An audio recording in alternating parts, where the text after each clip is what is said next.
thank you very much for inviting us here. I'm going to open up, first let me introduce our panel who will be speaking shortly. Ralph Thomas is the CEO of the New Jersey Society of CPAs and has served on both the multi-year budget work group that we're going to talk about today, and previously on Senator Sweeney's economic and fiscal policy work group that also did a budget work. David Rousseau is a former state treasurer, former Senate Democratic budget officer. So he is one of the very few people in the world who has seen the New Jersey budget process, both from the legislative side and from the executive branch. He's currently the director of the association that represents New Jersey independent colleges and universities. And finally, Marc Pfeiffer is a Mr. Local Government, decades in local government services, a division of local government services. He retired allegedly. He now works longer hours as the director of Rutgers, a local government research bureau. I'd like to talk a little bit about one of the today's panel is focused not only on budget issues per se, but on the issue of like how you attempt to achieve a consensus on difficult issues in the public policy forum by attempting to bring experts and advocates together. To attempt to agree on issues, or attempt to at least agree on the facts. Our model, when the Sweeney Center formed, our first project was to create the multi-year budget work group, of which these our three speakers today were three of the 25 members. We based our work on work that was done in 2009, 10, and 11 by the Facing Our Future work group of the Council of sponsored by the Council of New Jersey grant makers that brought together policy experts from around the state to take a look at what the future budget needs, what the spending needs were of the state, and whether or not revenues would match up to meet those requirements. No one had done a multi-year budget. New Jersey constitutionally has to adopt a balanced budget by June the 30th each year, and so the budget making process in New Jersey looks ahead 16 months. The governor introduced his budget this past Tuesday, and basically it's a budget that looks forward through June the 30th of 2024. Our budget looked forward five years, and what we did in putting this together is we put together the broadest possible coalition of the economists, of public policy experts, of fiscal policy experts. Ranging from the business community, of which Ralph is one of the representatives, to a Sheila Rainerson from a New Jersey policy perspective, she was the longtime budget officer for the liberal policy think tank in the state. And the idea was, can we agree on what the economic forecasts are that we are facing? can we agree on what the spending needs are and where the gaps are? The chart that is on the screen up there shows a gap between the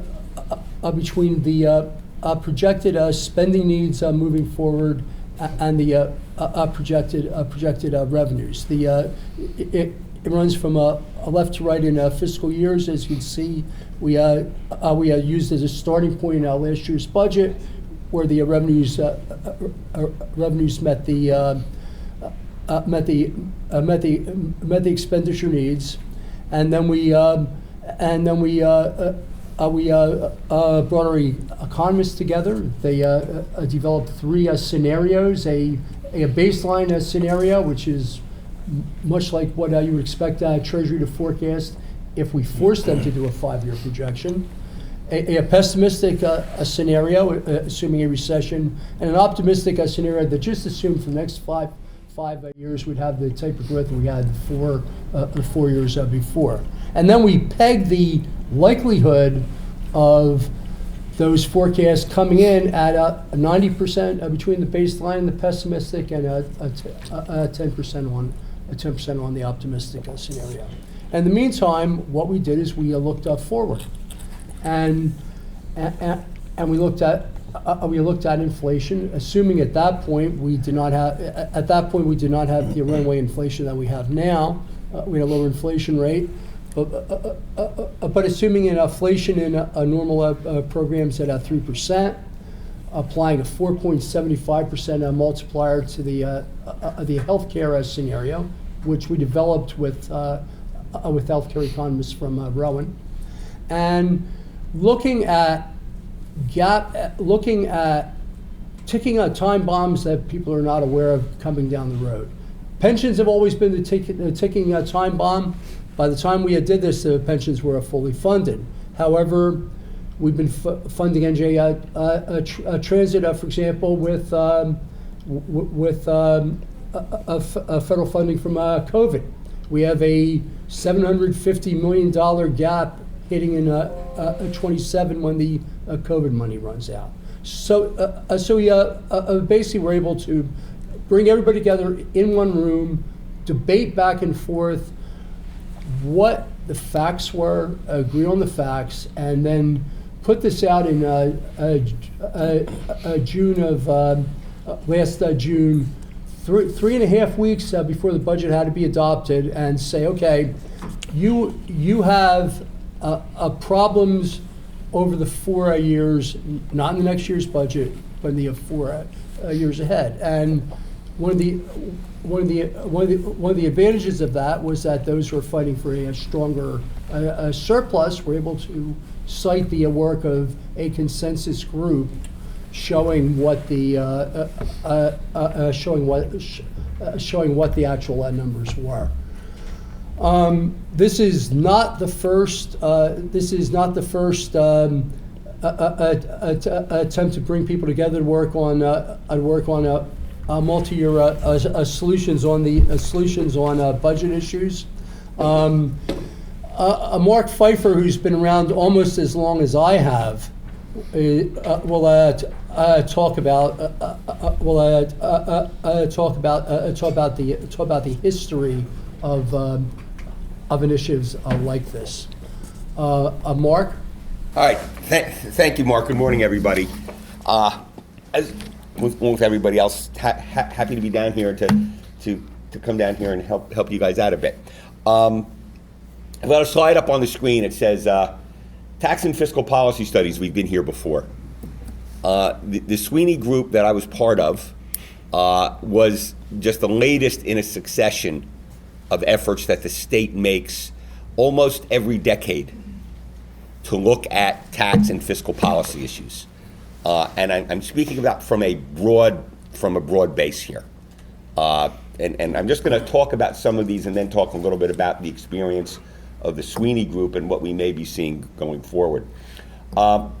Everything in New Jersey these days tends to start with the 1947-48 Constitution. That seems to be the benchmark where we always compare things to, which makes sense. But back in those days, from the mid-40s until the early 60s, and I can't figure out exactly when they stopped working, we had a commission on state tax policy. And that was it was a small number of economists, basically, who would meet periodically through the year and periodically issue reports on specific subjects, on specific taxes. And these were very well received by the legislature. Many, not all of their recommendations would get put into law, but it was a very carefully considered, nonpartisan, non-biased group of individuals who would put these things together. So they brought credibility to the process, and it gave the executive branch and the legislative branch something they could agree on if they wanted to.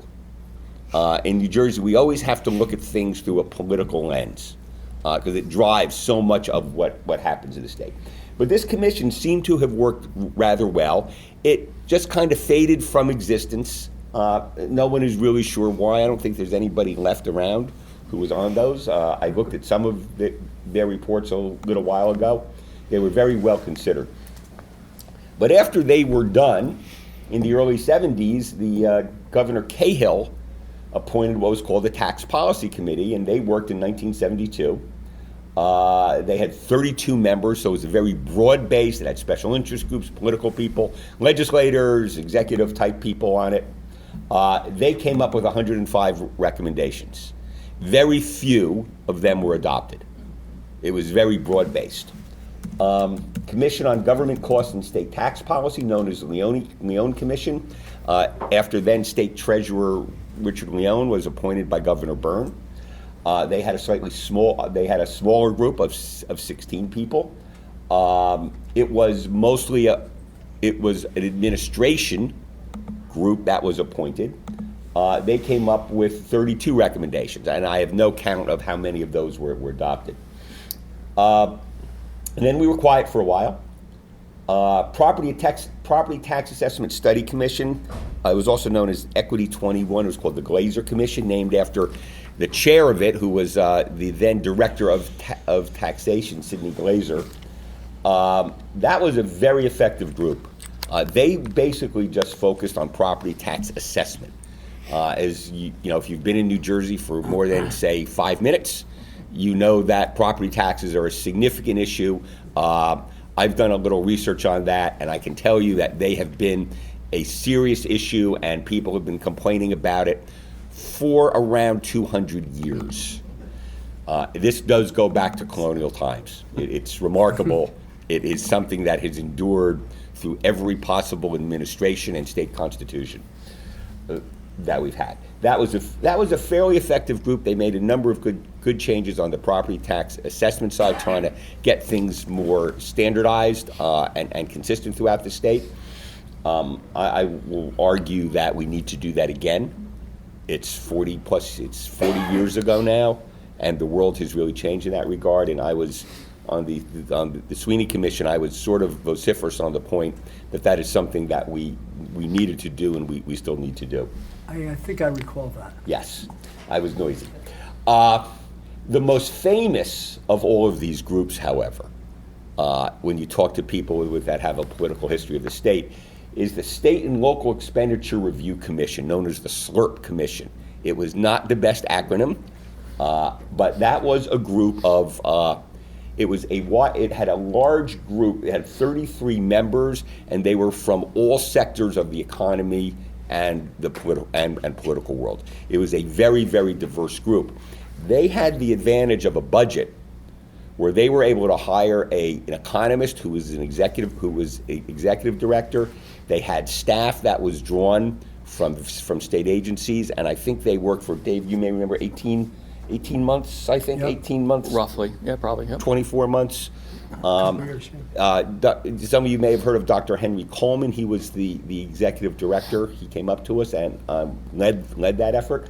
They produced a monumental report, 111 recommendations. They published a little book on it. It was a very effective report. On the other hand, because of some of the recommendations it made, such as equalizing property tax relief, changing around school funding, then the then Speaker of the State Assembly, Chuck Hardwick, basically declared the report to be dead on arrival. It never got a hearing in the legislature, but a remarkable thing happened from it. And it was notable. Other commissions had this effect, but it was notable that many of their recommendations ultimately became law over the next 15 years. And that's a significant thing to think about. It was an exceptional effort.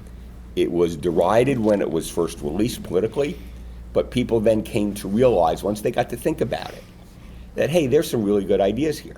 And the legislature and the executive branch were able to move forward with them over several gubernatorial administrations. And that was a very effective group. They were followed in 1991 by the Quality Education Act Commission, called the QEA Commission. That was notorious in a lot of ways because it was a Governor Florio effort to reset how we were doing state aid, because we had some constitutional issues at that point. And that resulted in a resetting of what we then called the Abbott districts, and how we were giving out aid and trying to equalize it between wealthy and non-wealthy municipalities. But that didn't last all that long. We had an Educational Funding Review Commission in 1994 that was prompted by the Whitman administration. Because we went from a Democratic administration to a Republican administration, not just administration, but in legislative control as well. And at that point, the Republicans who were in charge didn't like what happened from the Democratic gubernatorial and Democratic legislature of the early 90s. So they wanted to go around and fix some things. We then had, in 1998, the Whitman administration their effort at property taxes, known as the Cannon Commission, after the chair, Barbara Cannon, who was the mayor of Old Bridge at the time. That didn't do all that much. A lot of recommendations, not much happened. The legislature was still frustrated, so the 2006 to 2007, as we were hitting the Corzine administration, special legislative session on property tax reform. At that point, there was a lot of public chatter about constitutional conventions and people wanting to really get their hands around property taxes again.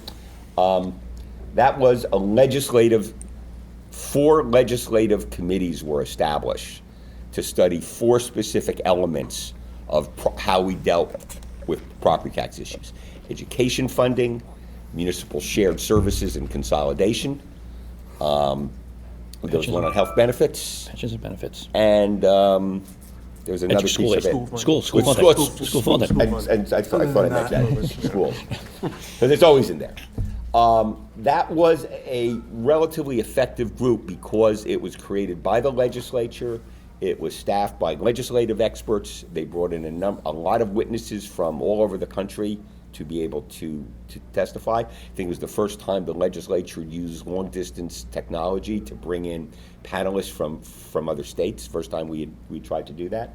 Mark, I just want to add, having been one of the few people who worked for all four of those areas, I think the important part there was, as we set that up, we had buy-in from legislators and the executive branch that they were going to work together on this and be open and honest. And legislators were told, this is not a press release organization. You're going to come here and you're going to work your, pardon my language, you're going to work your ass off. And so it was like, if you just want, it was so people, legislators that were real thinkers and really wanted to be involved in policy.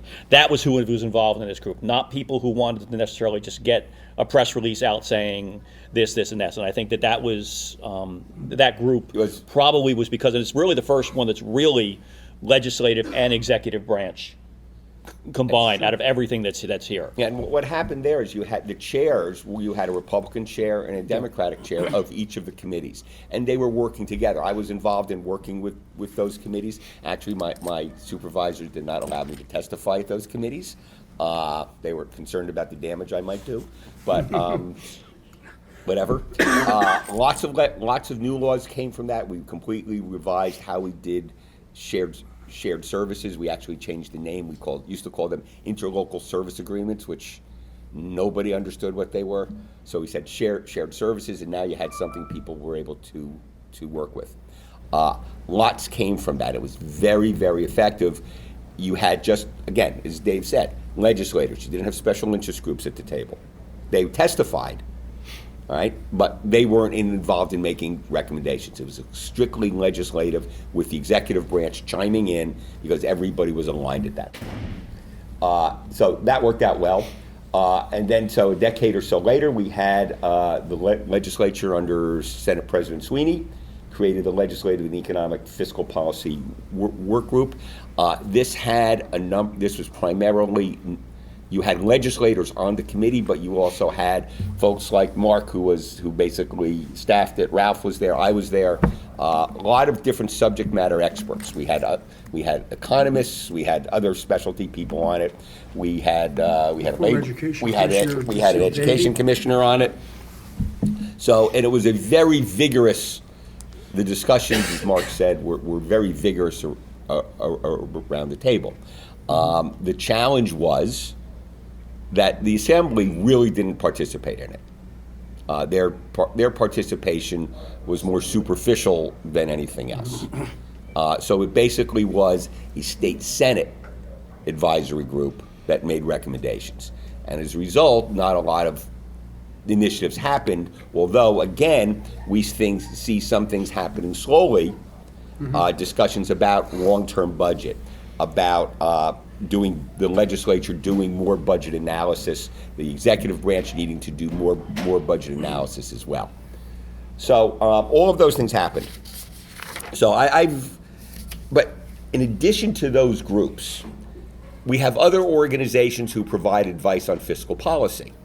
These are folks like New Jersey Policy Perspective, which is a very liberal, progressive organization.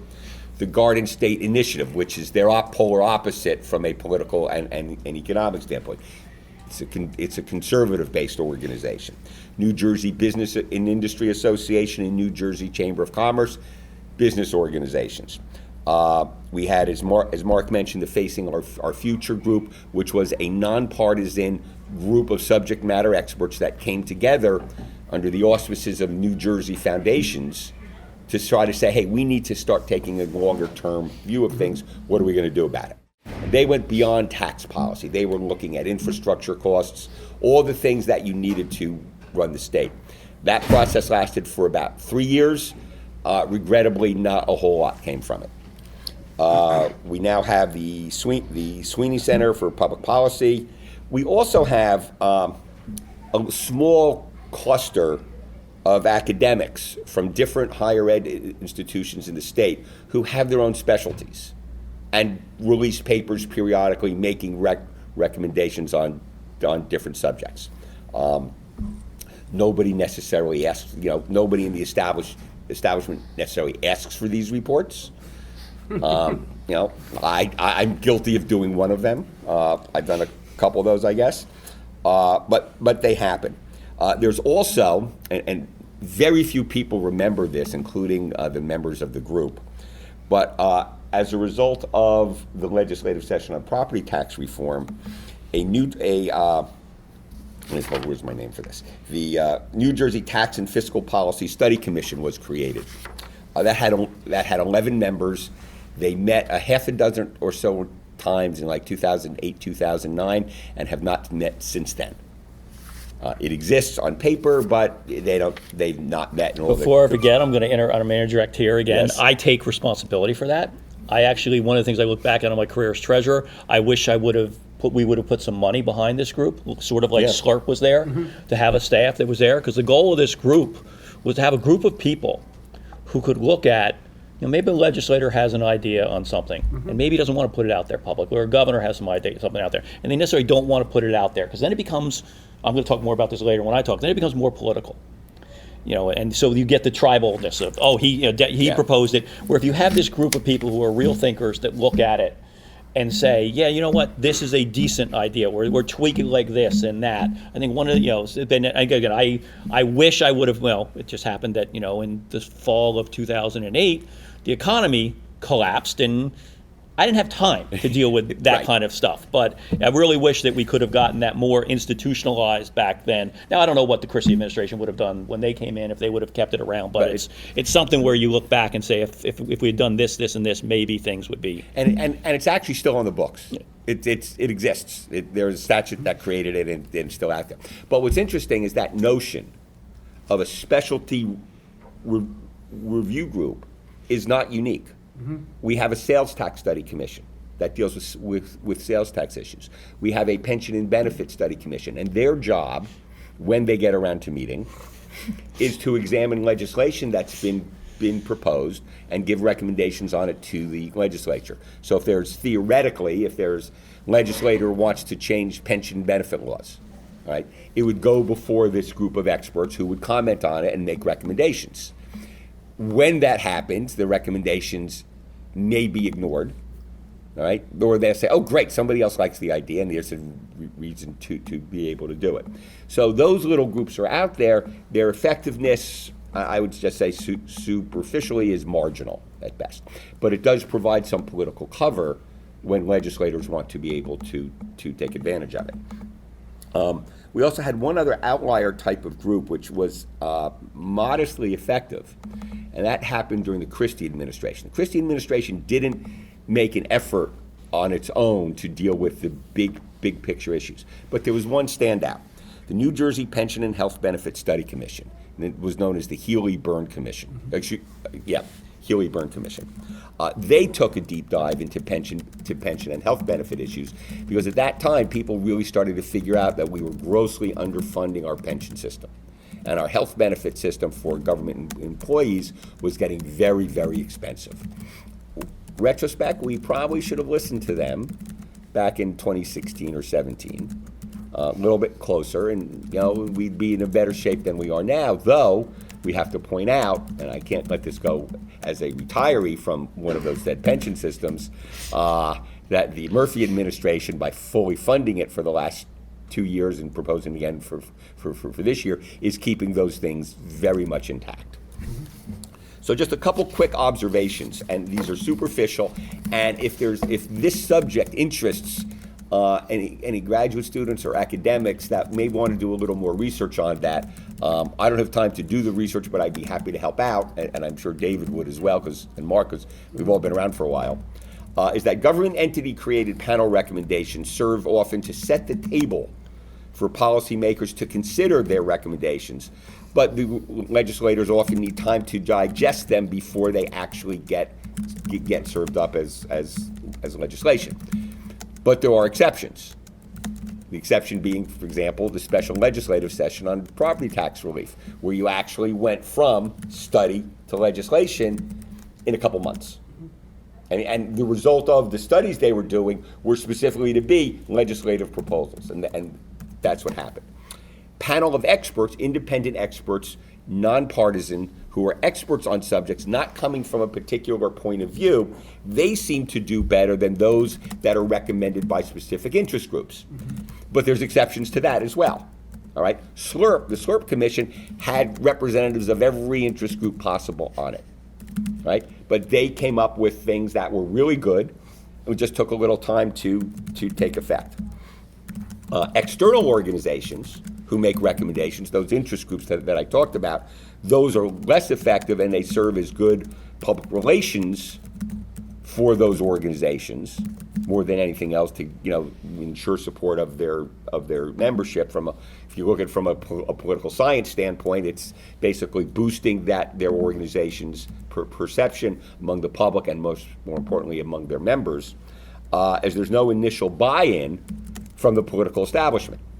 But there are exceptions to that as well.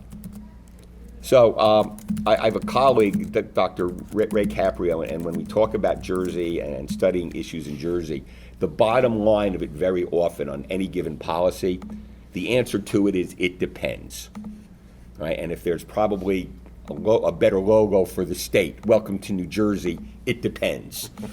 So I'll leave it with that. Thank you, Marc. Thank you very much. Just I'm gonna turn over to Ralph Thomas. Ralph's Ralph served on the Sweeney task force on the Economic and Fiscal Policy Work Group in 2018, as well as serving on the Sweeney Center's multi-year budget work group. He is allegedly retiring, but we we're not letting him off of the multi-year budget work group. Ralph, from the standpoint of the business community, what do groups like this do or accomplish, or what do they mean? Why are they valuable? And in terms of what sorts of impacts? Yeah.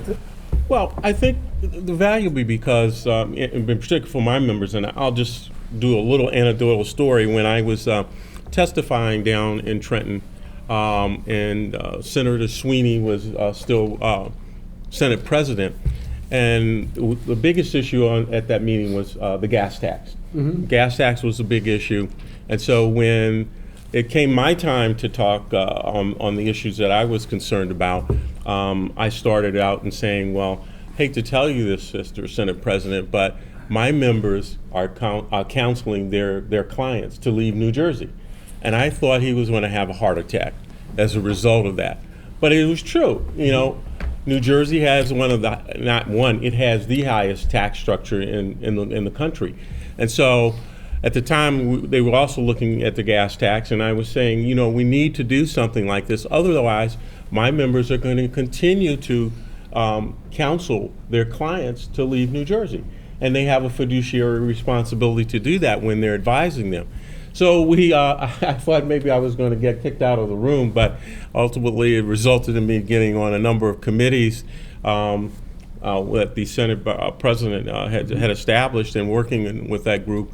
And I think we did a lot of good work. It's unfortunate that some of that hasn't come into the stream of things, but I think there's some good ideas there that will be resurfaced. But I was concerned in taking over the role of the New Jersey Society of CPAs was to get hopefully New Jersey to be a real place that people wanted to stay. And we had data points about people actually leaving and going to Florida, where they do the 185 plus one day so that they could become Florida residents. And they would, and Florida doesn't have a state income tax. So we were trying to, turn those kinds of things around and whatnot. And again, when I first started, we basically dealt with the division of taxation. We didn't have a lot of engagement with the legislature. And I said, that's one of the things that I want to do for our organization is get us a seat at the table. And that's what started to happen. And so we became, people that, the legislators all of a sudden started to go to and said, well, what do you think about this? We're thinking about this in the legislature. And so that, I think, has really elevated our organization. It's also gotten my members really engaged, and now they are getting into this thing of the legislature and what goes on in Trenton, and they're able to help their clients in many instances with that regard. So that's kind of my story in a nutshell of what we have attempted to do, and we still have a lot of work to do here in New Jersey to get it sort of a more level playing ground and specifically on the tax structure. Every time I go home or anywhere I travel, oh, you're from New Jersey. Boy, they have the highest tax structure in the country. What are you guys doing up there? So, one of the things in terms of legislative involvement is that we have brought in experts for various perspectives, and Ralph's group, for example, was very good at digging into tax structure. And one of the examples of that was arising out of the Economic and Fiscal Policy Work Group at the time was a change in the New Jersey personal income tax to allow individuals who are paying who are paying their like their tax as like individuals, as like S corporations in New Jersey, to be able to pay under a new tax structure, the CT BATE, which was basically a corporate tax, business alternative income tax that enabled them to save on their federal income taxes by being taxed at the lower corporate business tax rate without any cost to the state. There is no cost at all to the state. Saved New Jersey companies a couple $2 billion, and this came directly out of ideas from the New Jersey Society of CPAs. Yeah, and then I think we expanded our roles just to not be viewed as auditors and tax people. Because our members did represent a large constituency here in New Jersey of folks, I really wanted to push that they were, key to trying to keep people to stay in New Jersey. So it's been a battle, and it will continue to be a battle as we go down this road, and we're looking at, the new budget has been out there, and I'm sure there'll be a lot of conversation and discussion about it, and hopefully we will get to a good medium there. Mm-hmm. I'm gonna like to turn to David Rousseau, who is the fiscal policy expert who has seen the political budget sausage being made from both the legislative and the executive side. And Dave, I know you're really going to talk about the politics of getting the right thing done, essentially. I am. I started with the Senate Dems in 1987. By 90, I was budget director. Became Jim McGreevy's deputy treasurer, basically in charge of the budget in 2002. Stayed there through McGreevy Cody, left for a very short period of time in 2006 and went back to the Senate with Governor Cody. But by May of that year was a wholly owned subsidiary of the Corzine administration. when Governor Cody and Governor Corzine were on the same side of the shutdown, came back as a senior advisor to the governor for fiscal budget and fiscal policy, because you never go back to your old title. It's basically the same thing I was doing, but it was and then in 2008, in early 2008, I was nominated as treasurer, was sworn in, and a Mercer County senator jerked me around on senatorial courtesy. And one of the things you will hear from me is that I do not ever plan on going back into government, and I am honest and open, and it's just jerk me around, held my nomination up. That's why we invited. And it wasn't Linda Greenstein.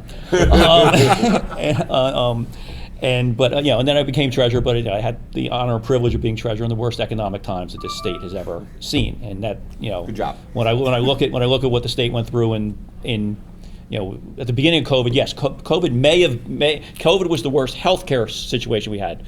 But actually, the economic piece of it was a blip, and actually we have grown. All the federal money coming. But I like to say I've seen the good, bad, and the ugly, and I've been involved in the good, bad, and the ugly, and I've probably advised people. And one of the things I also talk about when I talk about people is some of the policies we've done over the past may have had good, sound public policies behind them. It was the implementation that was screwed up. And I can go through a whole list of them, but I'm not going to go through it now. One of the things I do want to just, my dear friend Ralph here on the tax side. Yes, we have high taxes, but how many times have you heard somebody say, I'm going to move out of New Jersey after my kids are out of school? Mm-hmm.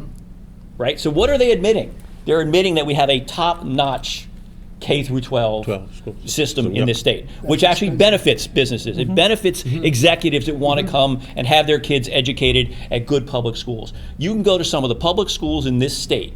Yeah, you're paying maybe $15,000, $20,000, $25,000 in property taxes for it, but you are getting a prep school level education that you would have been paying $40,000 to $45,000.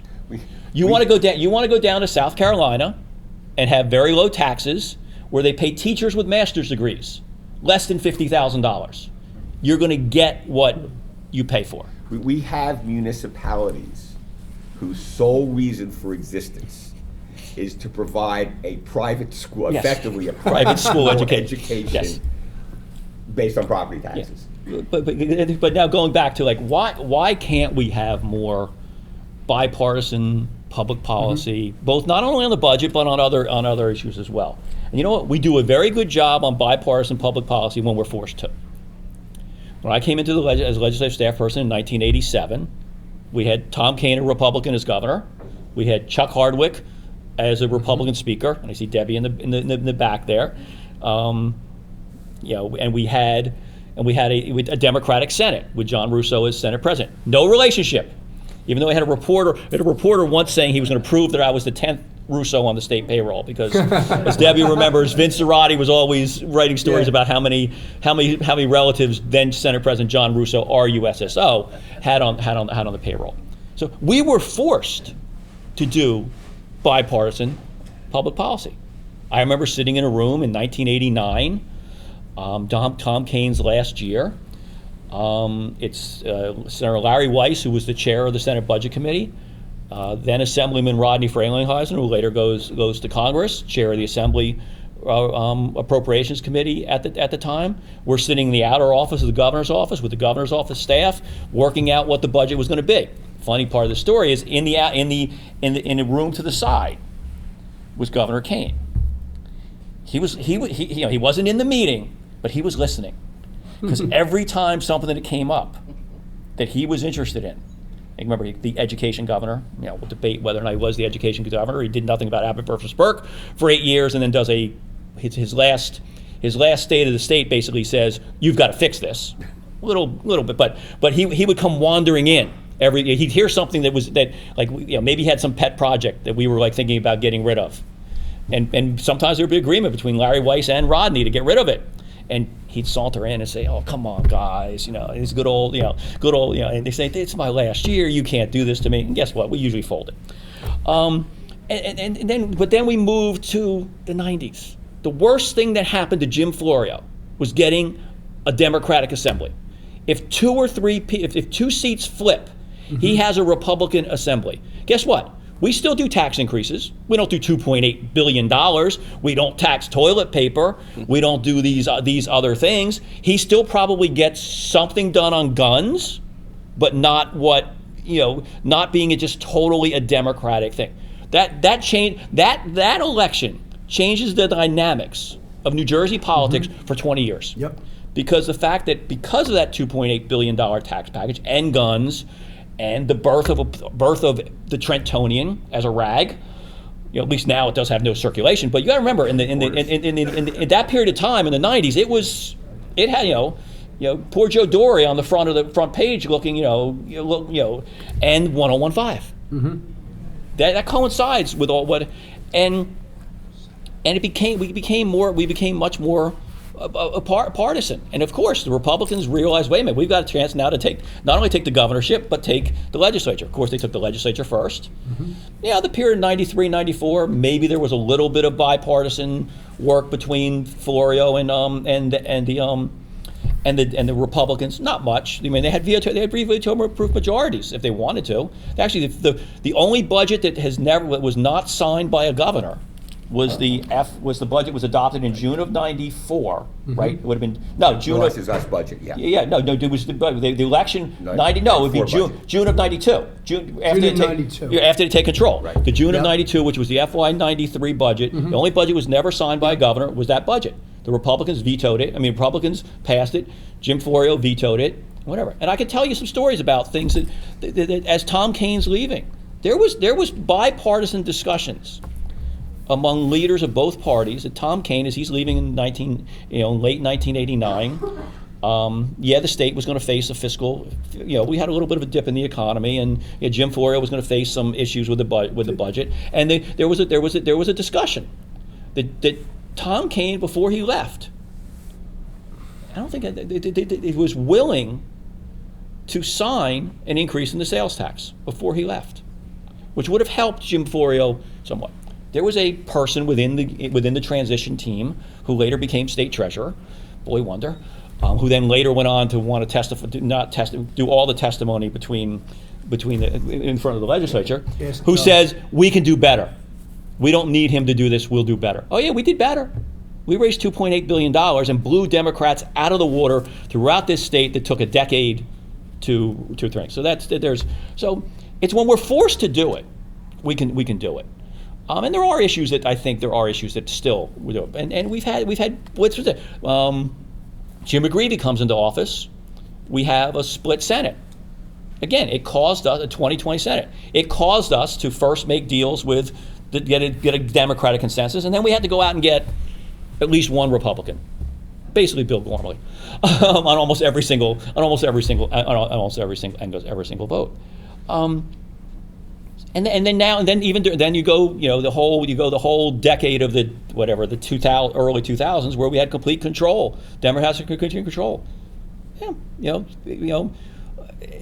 maybe we did some things that if we'd been moderated by having bipartisanship or small majorities, maybe that. Then you get to the Christie administration, where again, there had to be bipartisan proposals out of that work, because you had a Republican governor and you had Democratic leaders in both houses. So we can do it when we're forced to.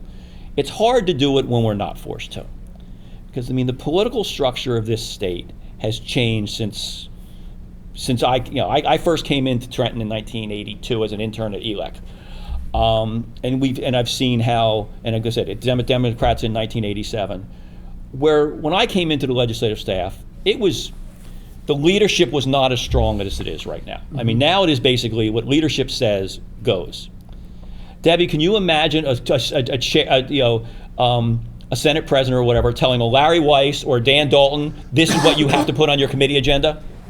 What it would have been back. First of all, some of these chairs didn't even use the partisan staffs in Trenton to put their agenda together. They used the OLS staff and said, here's what I'm doing. Now, yes, the Senate president, after it comes out of committee, has control of what happens. But nowadays, if you're familiar with what's happening in Trenton, and no offense to Steve, it started more when Steve became Senate president, the partisan offices took more control over the committees, where you don't even have the chairs and you don't have the percolating up of ideas among no offense to the quality of legislators that we have right now, but they do not compare to the quality of legislators that were around in the 80s and early 90s. And part of that is another stupid public policy that we probably did was 1991 or 2 or 3, whenever it was, when we changed the campaign finance rules. And we basically, maybe the leadership PACs was fine, but we empowered giving the county committees the same contribution limits and power as the state party and the leadership committees, basically allowed the fiefdoms that have been created in New Jersey, where legislators, in my opinion, most legislators are not accountable to the public. We're going to get the best public policy if you're accountable to the largest group of people. That would be your entire district. Next level would be, okay, maybe you look at only your Democrats in your district. Then maybe you look at only your voters in your district. We're at a point where in so many districts, people are accountable only to a small group of people who makes the decision whether they are on the ballot or not. And that impacts the policy. Some of you know the name Kathy Crotty, a leader in this state. She's probably turning over in her grave at what has happened to this state over the last 15 years. Now, this can't happen anymore, but in 1997, 98, I remember sitting in a room with her and John Lynch and other people talking about, the first step in fixing a lot of our problems is let's fix campaign finance reform. Let's take as much money out of the system as we can, or put everybody on equal footing. That you can't do. Remember, this is 1997. This is pre-Citizens United. We can't do it now. We cannot, unless there's a constitutional amendment nationwide to undo Citizens United. We got to deal with what we have, and that's going to allow these little fiefdoms. But I think that the other couple things I want to talk about is that the Sweeney group, and Marc knows that I said this in the press conference last year. The 8 years I was doing the budget, we always did multi-year forecasting. Now, sometimes that multi-year forecasting may have been through the next election. Maybe it would have been a little further than that, but we always did it. We didn't release it publicly because there's a reason why not to release it publicly. Because again, because of the partisan nature of who we are and what we do in New Jersey now, It's all about the Benjamins. It's all about people getting contracts, being in power, whatever. I can even say that in the higher education community on the public side. People want to be on. Yes, there are some altruistic people who want to be on college board of trustees for the reason because they want to do good. There's other reasons they also want to be on college board of trustees. What was I saying? But what was I saying? Doing good. Doing good. So no, but where was I? Trying. Term, The multi-year. Yeah. If I put a multi-year budget out that said over the next 5 years I expect school aid to be this number, and guess what? If I don't hit that number in the year 2, special interests are going to say you cut school aid. No, I didn't cut school aid. Guess what? It probably still went up. No, we didn't hit the number we put out there. That's the problem with putting out specifics. They then becomes a target, and people say this is what you were supposed to do, and you didn't do it. And so that's the danger in that type in doing that, and that's just the partisan nature that we've become in this state. And I'm not sure we're never going to turn that back. But that's the danger in putting things out publicly. And as far as Marc's list he had up there also of all the commissions, you don't necessarily always need a commission. I can tell you, when I was on the Senate Democratic staff, we'd sit around and have a group of people using OLS, using outside experts. We didn't do it publicly, but we'd look at issues. Same thing when the 3 governors I worked with. At times we'd call a college and say, "Hey, can you help us with this?" Now remember, the state is. I'm going to pick on Rutgers. Sure.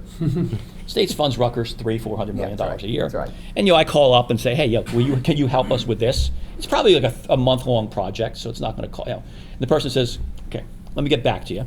Remember, we're already giving you $400 million. And the person comes back and says, "Well, yeah, you know what? But it's going to cost this." And it was like $50,000. I'm not asking you to do a year worth of work. I'm asking you to do a month. So I pick up the phone, call somebody I know who's on the board of trustees at Rutgers and said, "What the F is going on here? I just want this done. It's a quick thing." And I get a call back 20 minutes later. "Oh, we misspoke. We would be glad to do this for you."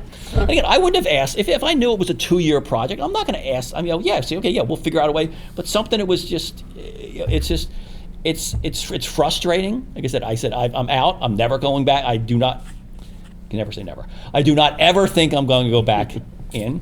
One person joked I'm more likely to go back in under a Chitterelli administration than a Democratic administration because of some of the things my leanings as I get older, I guess. So I mean that's where we're at, and I think it's I mean it's great that Steve Sweeney has put this group together, and I think that I would like to see. And I've thought about writing a couple op-eds on some things, but my current position, I have to watch what I say and write. But I really think we need to really look at our tax structure, Absolutely. and not necessarily in the method of cutting it. I think we need a very small group, 4 to 6 people. No special interest. The special interest can come in and testify to the group that basically looks at this, say roughly this is a rough number, that roughly the $100 million we collect between state taxes and local taxes, mainly property taxes, and say, okay, is there a more fair and equitable way to collect that $100 million? Not potentially cut it or not increase it, within a 1 or 2% deviation, and say, you know what, instead of all these tax incentives we have out there for the corporate businesses, maybe we should just have a 5% corporate business tax. Because you know what, most of the small businesses aren't benefiting from the tax structure. It's the big companies that have the lobbyists and everything like that. A lot of Ralph's smaller clients are not benefiting from that. They would benefit from a 4 or 5% CBT, or they would benefit from potentially a lower income tax for the ones who are set up as so it's that type of thing. But the problem is, as soon as those reports come out, they, one side or the other, will blast them. Or maybe it's the fringes that will blast them. One of the things I think that's frustrating, and it's an issue about New Jersey and the country, we are a state that's middle of the road. I think of people like Tom Kane. I think of people like John Rousseau. I think of people like Dan Dalton. I think of people like Steve Sweeney and others. That's who the mainstream New Jersey still is. 80% of the people are in there. Kerry Edwards, people like that on the Republic. It's the 10% on the right, on the left, excuse me, and the 10% on the right, the loud, obnoxious views that then make it seem like they're the majority. And you know what? They are a majority when it comes to the primaries, and that's the problem. If more or less people in the middle in both of our parties, got involved, we would potentially elect more reasonable people. Also, the other problem is in New Jersey. Maybe we need to do something about how we allow independents to vote in primaries. Remember, our biggest voting bloc in New Jersey is independents. They only get a choice to vote at the end, after the two parties have made their decision. So that's my rantings and ravings. So let me thank you, David. A couple points, and this is something I know that Patrick Murray is very interested in. I know one of the issues is that if you don't know New Jersey government and the way the New Jersey legislature has functioned in the past, it is far less partisan than the U.S. Congress. And if you look at a lot of the major accomplishments, I served as Senate Policy Director for 7 years under Senate President Sweeney. He was in for 12, and as a Senate President. And most of the major accomplishments during that time period originated in the legislature and passed on a bipartisan basis, and could never have, even though there was a Democratic control of both the Senate and the Assembly, the votes were not there for the difficult issues, from pension reform to the restructuring of higher education that emerged our medical schools and with the universities, to the development of the new of the new school funding formula, to the passage of a tripling of the state's gas tax to fund the transportation trust fund, while doing other massive tax cuts. All of those only got done because we were able to reach across the aisle and get Republican votes. But it wasn't a matter of Republican votes. The Republicans were planning these with us, and were in the room with us. And the Economic and Fiscal Policy Work Group that we referred to under the Senate, that Senator Sweeney put together, is co-chaired by Democratic Budget Chair Paul Sarlo and Republican Senate now a minority leader, Steve Orho, and their Budget Aid and I, Republican Budget Aid and I, basically co-staffed the group. And one of the arguments that Sweeney has made is that if you want to make a lasting reform, most of what you pass individually, just with one party's support, is going to get undone by the other party. If you're passing it with bipartisan support at the time, it is much more likely to last. One of the other things, just following up on something that David and Marc had both alluded to, sometimes you need to do stuff from the outside to get it done in the inside. Years ago, we did as a project, we did a town stats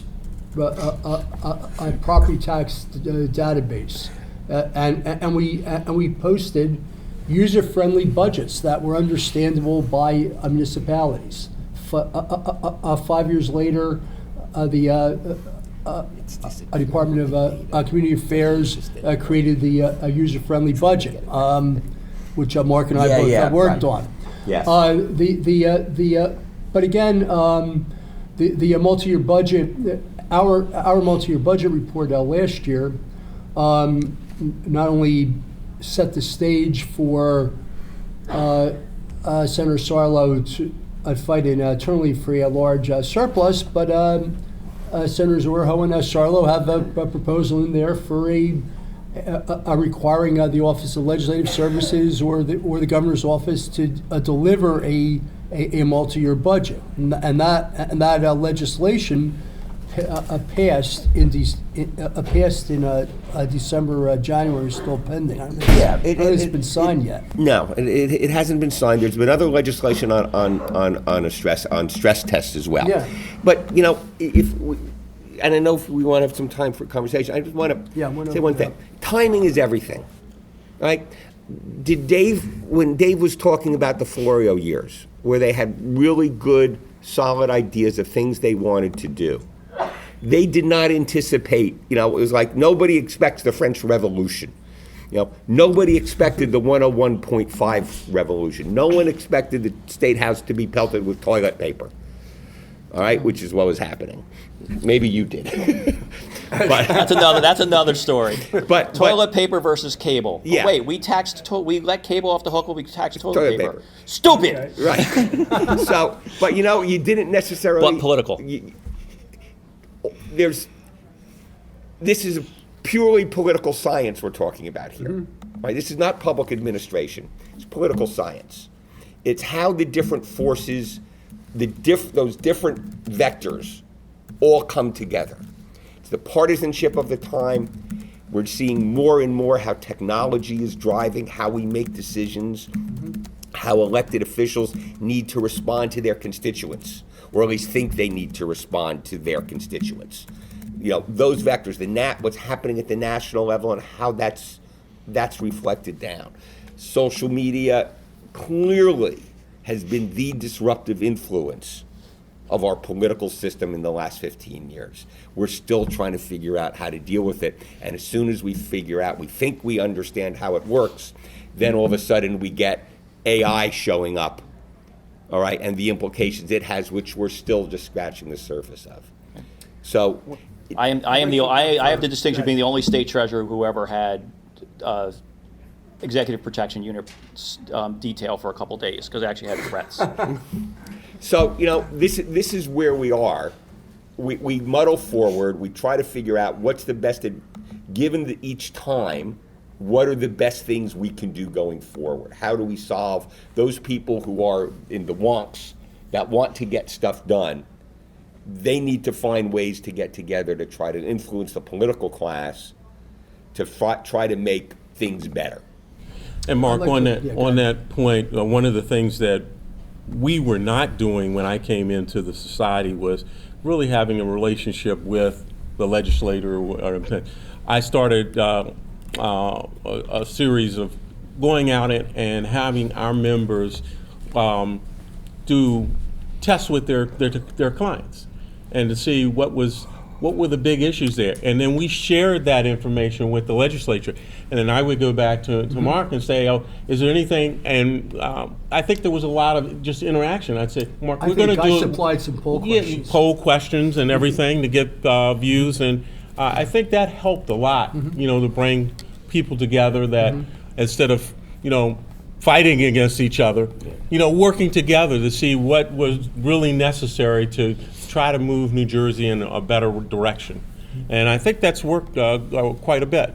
Afterwards, I'd really like to thank everyone. I'd really like to thank Danielle and the New Jersey Political Science Association for inviting us. Thank you very much.